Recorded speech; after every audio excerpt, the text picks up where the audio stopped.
সৃষ্টি করতেন না, ওই পয়গম্বর অত্যন্ত কষ্ট করে নবী আমার দিনের কাজ দুনিয়ার মধ্যে অত্যন্ত কষ্ট করে পয়গম্বর আমার যেই কালেমাকে, যেই নবীর কষ্টের কারণে আমরা কালেমা পেয়েছি, ওই নবীর প্রতি আমরা সকলেই আমরা অন্তর থেকে অত্যন্ত বিদারক মনোভাব নিয়ে নবীজির রওজায় সকলেই আমরা দরুদ প্রেরণ করি, সকলেই পড়ি সাল্লাল্লাহু আলাইহি ওয়াসাল্লাম। সম্মানিত ভাইরা আমার, আল্লাহ তাবারক ওয়া তাআলা যেরকম বড়, গোটা পৃথিবীর মধ্যে মহান রব্বে কারীম যেরকম বড়, তার হুকুমও বড়। কি বলেন, ঠিক কিনা? আসলে সম্মানিত হাজিরিন, আমরা দুনিয়া পাইয়া অত্যন্ত আনন্দের মধ্যে পড়েছি। সম্মানিত হাজিরিন, আমাদের চিন্তা করা উচিত যে আসলে দুনিয়ার মধ্যে আমাদেরকে রব্বি কারীম কি জন্য পাঠাইছে। রব্বি কারীম বলেন, কোরআন শরীফের মধ্যে বলেন, ওয়া মা খালাকতুল জিন্নি ওয়াল ইনসা ইল্লা লিয়াবুদুন। রব্বি কারীম আমাদেরকে এমনি এমনি পাঠায় নাই, রব্বি কারীম আমাদেরকে ইবাদত করার জন্য পাঠাইছে। সম্মানিত হাজিরিন, আমরা যদি রব্বি কারীমের বরত্ব, আমরা যদি রাসূলকে মেনে নেই, তাহলে আমরা দামি হয়ে যাব। যারা আল্লাহকে মেনে নিছে, যারা রাসূলকে মেনে নিতে পারছে, রব্বি কারীমকে মেনে নিতে পারছে, তারাই দামি হয়ে গেছে। কিন্তু সম্মানিত হাজিরিন, যারা ওই রব্বি কারীমকে মেনে নিতে পারে নাই, যারা রাসূলকে মেনে নিতে পারে নাই, রাসূলের আদর্শে যারা আদর্শিত হয় নাই, তাদের দাম কমে গেছে। ও আমার আম্মা জানরাও, আপনারা অনেকেই মাহফিলে হয়তো পাশে বসে আছেন, ওয়াজ শুনতেছেন। আমল করে যদি আমাদের জিন্দেগিটা যদি আমরা এরকম বানাইতে পারি, তাহলে দুনিয়াতেও আমরা এরকম আমাদের শান্তি হবে, আখিরাতেও শান্তি হবে। যদি আমরা কোরআন এবং হাদিসকে আঁকড়ায় ধরতে পারি, তাহলে আমাদের দুনিয়া এবং আখিরাত দুটোটাই কি কামিয়াব। আমরা দুনিয়ারও বাদশা, আখিরাতেরও বাদশা। সম্মানিত হাজিরিন, এই জন্য আমার ভাইরা, আমরা সামনে আমাদের জীবন কিভাবে আমরা আল্লাহকে পেতে পারি, রাসূলকে পেতে পারি, এই মনোভাব নিয়ে আমাদের চলা। রব্বি কারীম দুনিয়ার মধ্যে কত নিয়ামত দিয়েছে আমাদেরকে, প্রত্যেকটি জিনিসের হিসাব রব্বি কারীম নেবে।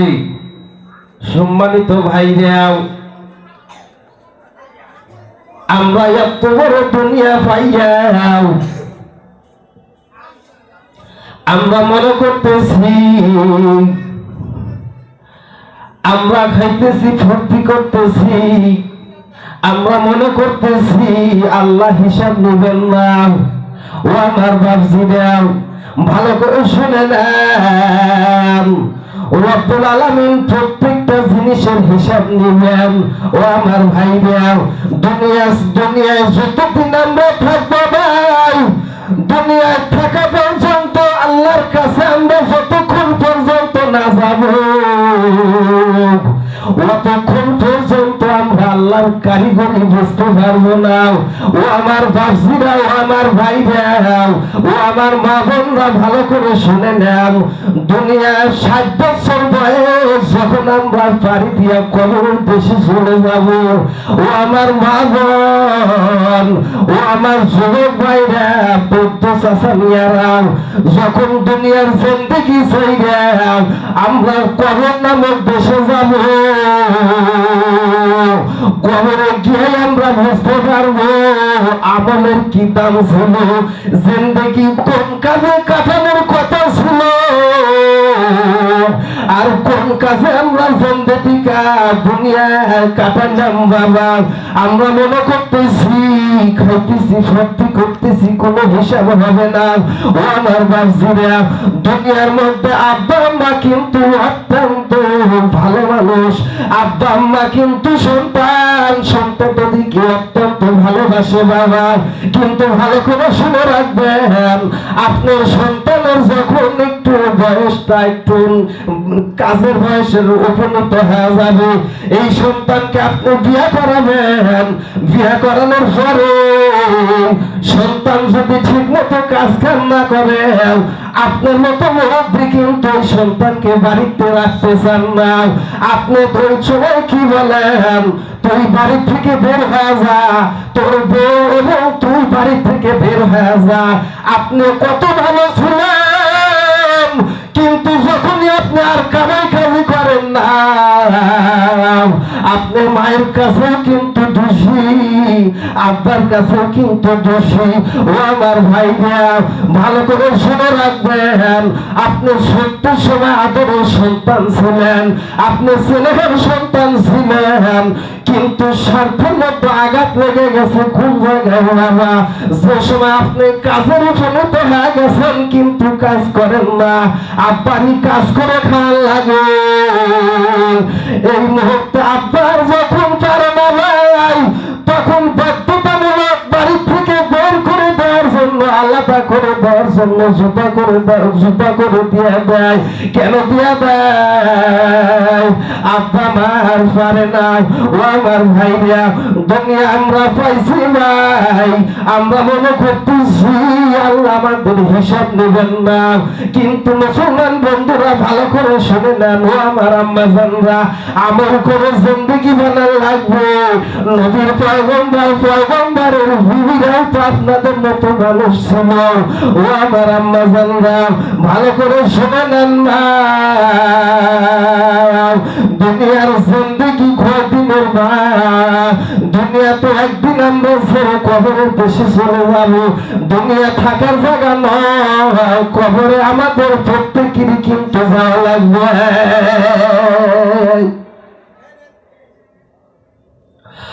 ও আমার ভাইরা, খুব ভালো করে শুনে নেন, রব্বি কারিমের কাছে যখন আমরা চলে যাব, কবরের দেশে যখন আমরা যাব, আমল যদি না নিয়ে যাই তাহলে কিন্তু আমরা কবরে ধরা পড়ে যাব।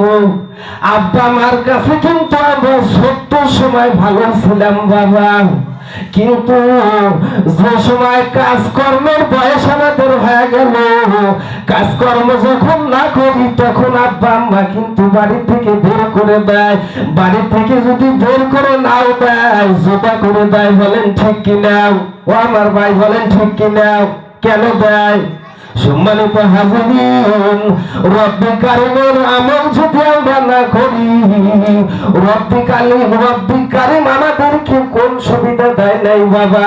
পায়ের থেকে মাথা পর্যন্ত কতগুলো নিয়ামত দিয়ে একজন মানুষকে সাজাইছে। জোরে জোরে কোন ঠিক কিনা? প্রত্যেকটা নিয়ামতের শুকরিয়া আল্লাহর কাছে করা লাগবে।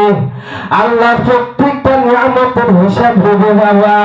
আল্লাহ কত সুন্দর আসমান বানাইছে, জমিন বানাইছে, যে জায়গার মধ্যে যে জিনিস ফিট করা, আর আমার আল্লাহ ওই জায়গার মধ্যে ওই জিনিস ফিট করছে। জমিন ঠিক কিনা? এই জন্য ভাইরা আমার, রব্বি কারিম প্রত্যেকটা জিনিসের হিসাব নেবে। 60টা বছর 50টা বছর কোন কাজের মধ্যে লাগাইলাম? আমল যদি নিয়ে কবরে না যায় তাহলে বিপদ, তাহলে বিপদ। আল্লাহর ওলি যারা, আল্লাহ ওয়ালা যারা নবী আলাইহিস সালামের সংস্পর্শে যারা ছিল সাহাবায়ে কেরামরা, তারা দামি হয়েছে, কোরআনকে আঁকড়ে ধরেছিল, রব্বি কারিমকে স্মরণ করেছিল, এই জন্য তারা এরকম দামি হয়েছিল।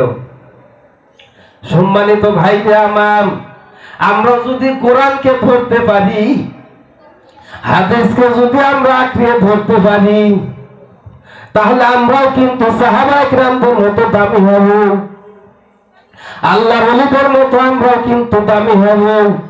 ও আমার ভাইরা, দুনিয়া তো আমাদের ছাড়তে হবে ভাই, দুনিয়া ইচ্ছা করলেও ছাড়তে হবে, আর যদি দুনিয়া থেকে না যেতে চাই তাও আমাদের যেতে হবে। কিন্তু সময়ের অপেক্ষা, আমাদেরকে একটা সময় নির্ধারিত একটা ভিসা দিয়ে দুনিয়ার মধ্যে পাঠাইছে বাবা। মানুষ বিদেশে যায়, একটা ভিসা নিয়ে যায়, ভিসার মেয়াদ যখন শেষ হয় যায়, ওই সময় কিন্তু ধাক্কা দিয়া বিদেশ থেকে বাহির করে দেয়। কি বলেন, ঠিক কিনা? ও আমার ভাইরা, আল্লাহর একজন ওলি হযরত আবু বকর রাহিমাহুল্লাহ অত্যন্ত আল্লাহওয়ালা মানুষ ছিল বাবা। নিজের এলাকার মধ্যে কাজ ছিল না, গরিব মানুষ, দূরে কোথাও কাজকর্ম করার জন্য নিজের এলাকা ছেড়ে চলে গেল। রব্বি কারিমের কাজ যদি করা যায়, আমার আল্লাহ এমন আল্লাহ যে রব্বি কারিম কাজ করার সাথে সাথে মুহূর্তের মধ্যে বদলা দিয়ে দেয়। বলেন সুবহানাল্লাহ। হযরত আবু বকর রাহিমাহুল্লাহ নিজের এলাকা ছেড়ে অনেক দূরে চলে গেল কাজ করার জন্য। কিন্তু ভাইরে আমার, মানুষ যদিও গরিব, কিন্তু সিনার মধ্যে রব্বি কারিমের ভালোবাসা আছে, রব্বি কারিমের কোরআন সিনার মধ্যে আছে। সুবহানাল্লাহ।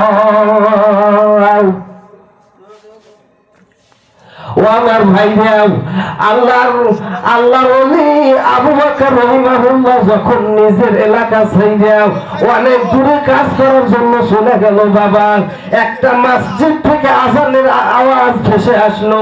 আল্লাহর ওলি আবু বকর রাহিমাহুল্লাহ আযানের আওয়াজ শুনে ওই মসজিদের মধ্যে চলে যায়, দেখে মসজিদের মধ্যে মুসল্লি নাই, কয়েকজন মুসল্লি বসে আছে। আল্লাহর ওলি আবু বকর রাহিমাহুল্লাহ ডাক দিয়ে বলে, ও ভাইজান, ও মুসল্লি ভাইরা, এই মসজিদের মধ্যে কি মুয়াজ্জিন নাই? বলে না, নির্ধারিত একটা মুয়াজ্জিনও নাই, আবার নির্ধারিত একজন ইমামও নাই।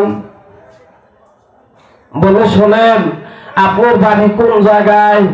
বলে, আমার বাড়ি তো অনেক দূরে। আপনি কোথায় আসছেন? বলে, আমি এই এলাকার মধ্যে কাজ করার জন্য আসছি। বলে, হুজুর, আপনি একটু নামাজটা পড়ান।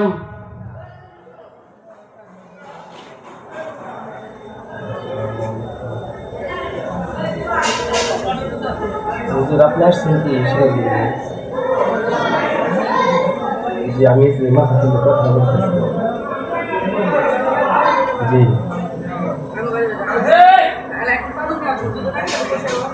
আরমান আরমান আরমান আরমান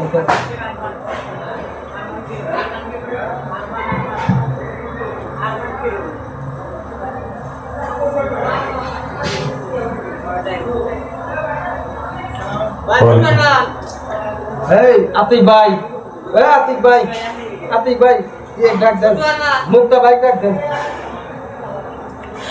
লা ইলাহা ইল্লাল্লাহ, লা ইলাহা ইল্লাল্লাহ, লা ইলাহা ইল্লাল্লাহ, হাসবি রাব্বি জাল্লাল্লাহ, ما في قلبي غير الله عافي شافي وهو الله نور محمد صلى الله لا إله إلا الله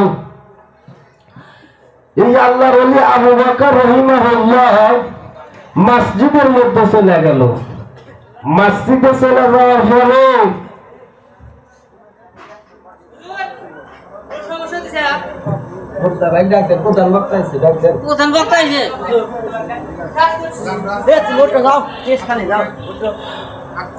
মসজিদের মধ্যে যাওয়ার পরে মুসল্লিরা বলতেছে, হুজুর আপনি নামাজটা পড়ান।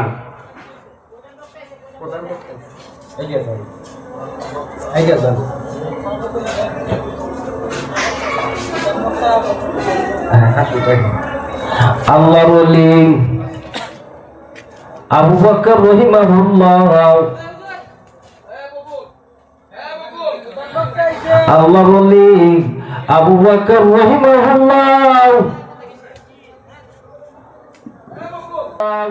লা ইলাহা ইল্লাল্লাহ হাসবি রাব্বি জাল্লাল্লাহ মা ফি কলবি গায়রুল্লাহ আফি শাফি ওয়া হুয়া আল্লাহ নূর মুহাম্মদ সাল্লাল্লাহু লা ইলাহা ইল্লাল্লাহ।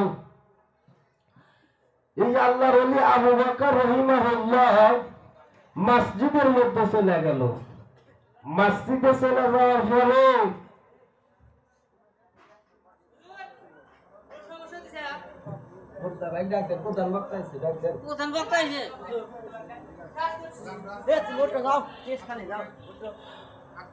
মসজিদের মধ্যে যাওয়ার পরে মুসল্লিরা বলতেছে, হুজুর আপনি নামাজটা পড়ান।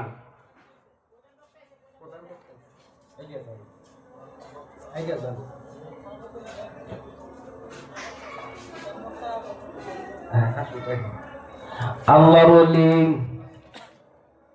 আবু বকর রাহিমাহুল্লাহ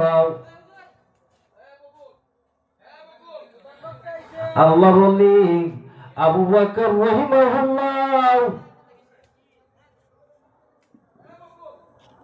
যখন মসজিদের মধ্যে চলে গেল, মুসল্লিরা ডাকতে বলে, হুজুর নামাজটা আপনি পড়ান।